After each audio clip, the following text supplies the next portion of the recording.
I've done a ton of stories on my channel about bands who started from humble beginnings, they blew up and became big, only to break up and then reunite and live happily ever after.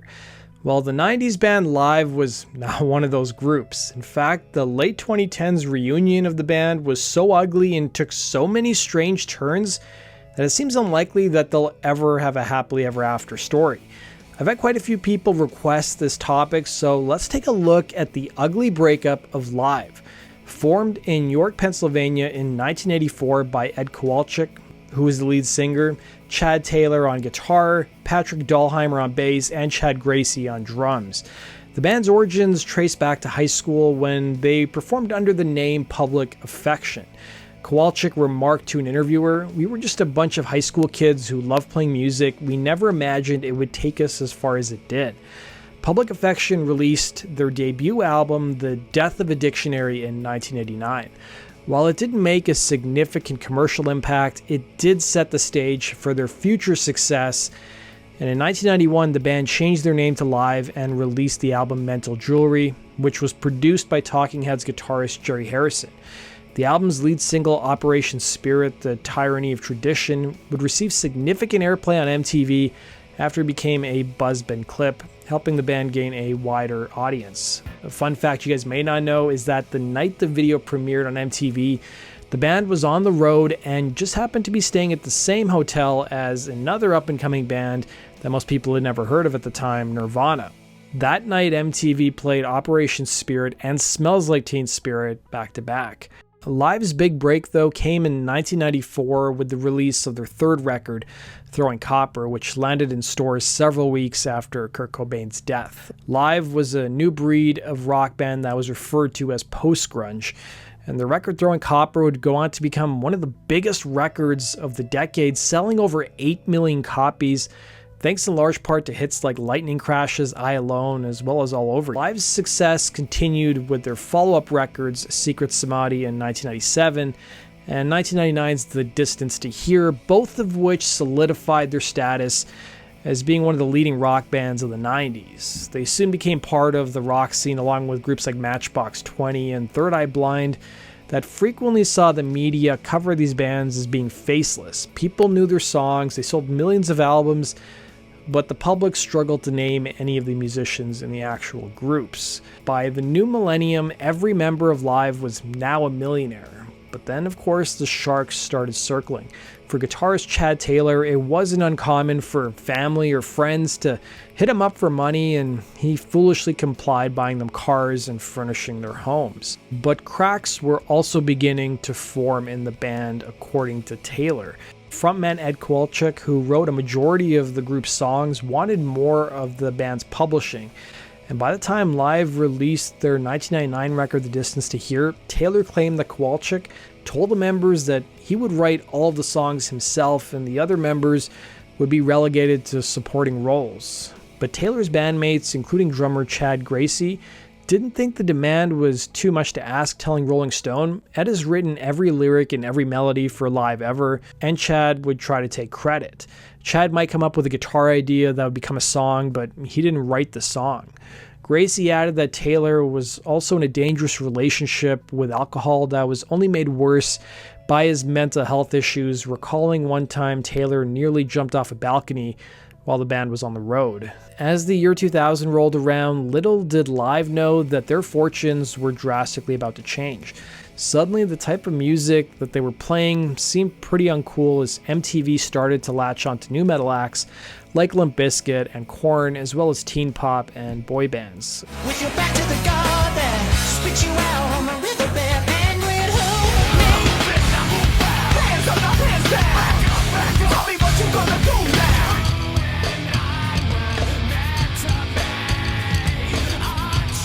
Couple this with the ill-suited timing of releasing their sixth studio album a week after 9/11, in addition to the changing music industry thanks to file-sharing sites like Napster, as well as record label restructuring, mergers and layoffs, and Live struggle to stay relevant for the next decade. The band hobbled along, releasing 2 more records in 2003 and 2006, but it came with little fanfare. Live would eventually call it a day in 2009, with Taylor remarking to Rolling Stone that the breakup was simply done over email. Remembering, Ed sent out a letter and was like, "I think we ought to put this band on hiatus." We all responded in about 30 seconds and went, "Great idea." There wasn't one of us that fought to keep it together. According to Kowalczyk, the idea was to take a few years off. Everyone would pursue their own outside projects and reconvene a few years later. But almost immediately things got pretty ugly. Kowalczyk's bandmates wanted money from a publishing deal that the frontman had signed a few years earlier and hit their former singer with a lawsuit. The frontman contended that since he wrote a majority of the band's songs and was pursuing a solo career, he wanted to sign his own publishing deal separate from the other members. He claimed they'd previously agreed to such an arrangement, but then in 2012, a company called Action Front Limited, the company that controlled the band's trademarks, sued the frontman, hitting the singer with a trademark infringement lawsuit. Apparently, Ed was advertising his solo gigs as being the singer of the band live, and apparently he'd already left the group. The lawsuit alleged that Ed wasn't making it clear that his own music was different than that of Live's, leading to confusion amongst promoters, agents, and journalists. By 2013, it seemed like all of the lawsuits were settled, and Ed was to advertise his gigs going forward as being formerly of the band Live. One of the things that came out amongst all these lawsuits was that Kowalczyk demanded a $100,000 lead singer bonus when the band played at a European festival. With Live up in the air and Kowalczyk doing his own solo career, his ex-bandmates looked into pursuing work in the TV and movie business, as well as other business ventures. The band's attorney soon introduced the members to a guy named Bill Hines, who was looking to pursue a similar avenue. Little did they know, though, that Hines had a checkered past, including a felony conviction for forging checks and had declared multiple bankruptcies, according to Rolling Stone. But to the members of Live, he passed himself off as a successful investor who made several offers to them that they couldn't refuse. One of those offers included financing their post-Live band called The Gracious Few, which included Kevin Martin of Candlebox fame, as well as Gracey, Dahlheimer, and Taylor, of course.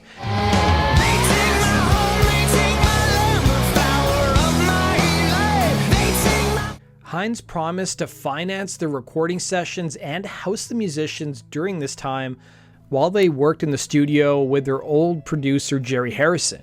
But when the members showed up in the studio, they learned that Hines' check had bounced, and Taylor had to ask his own wife to send him money out of their personal account to the tune of about $40,000. Hines, however, claimed to Rolling Stone that his check never bounced and he was paid back in full. With an event like this happening, you'd think Taylor would swear Hines out of his life forever, but a year later, he got a phone call from his bandmate Chad Gracey with Hines on the phone call as well. Hines apologized for everything and owed the issues to his recent divorce. He promised to make everything right. Taylor agreed to forgive him and went in on some real estate projects with Hines, including investing in a building in Reading, Pennsylvania. Taylor remarked to Rolling Stone, "I'm not shitting you, the building imploded and fell down." That's not even the worst part of the story.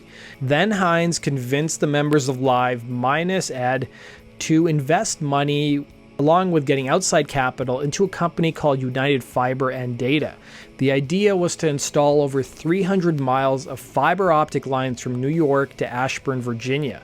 Taylor remarked to Rolling Stone, "Somebody said we went from throwing copper to laying cable." The business had originally boasted that it would create more than 300 jobs and generate over $2 billion in state tax revenue in 30 years, and they were also planning on building a high-tech center in York, Pennsylvania, creating a kind of Silicon Valley.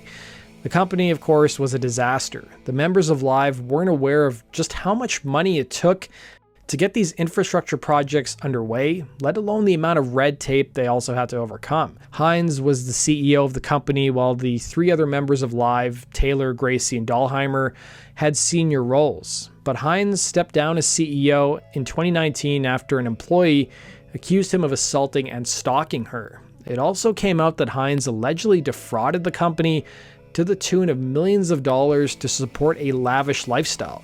In the subsequent years, there were many lawsuits against the fiber optics company from construction contractors and investors, and even between Hines and the members of Live themselves. As for Gracey, Taylor, and Dahlheimer's side project, The Gracious Few, They split up after just one album. Live would return in 2012 with a new frontman in Chris Shin, who is the son of the Charlotte Hornets owner George Shin. They recorded and released a lone album in 2014, but this wasn't the Live that fans remembered or wanted, and the album tanked, giving the band their worst performing record of their career.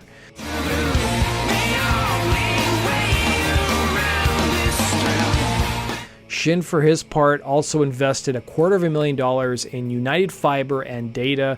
He'd remarked to Rolling Stone, they opened up countless amounts of businesses, but it was literally a Ponzi scheme. They'd take money from one to pay the other, and they were able to get meetings because they were the guys from Live. That's what got them in the door.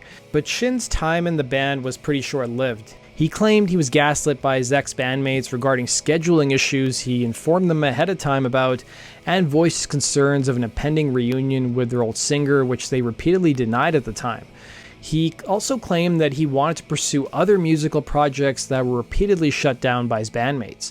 With their fan base a fraction of what it was, Live couldn't pay the bills, so Taylor tried his hand at producing movies. The members minus Kowalczyk sold their publishing stakes in the band's catalog for nearly $2 million.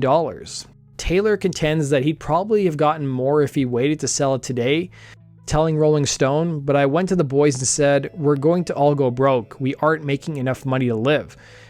Then in 2016, Live reunited with Kowalczyk for a lucrative series of reunion shows. But behind the scenes, resentment was growing. In the past, where touring revenues were split evenly amongst all the members, that wasn't the case this time around. Kowalczyk only rejoined after he was offered a 40% share of touring revenue. Taylor got 30%, while the remaining members got 15%.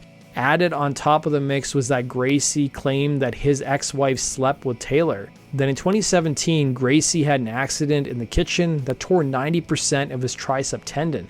He needed surgery, but the incident happened several days prior to a festival show with Tom Petty and the Heartbreakers.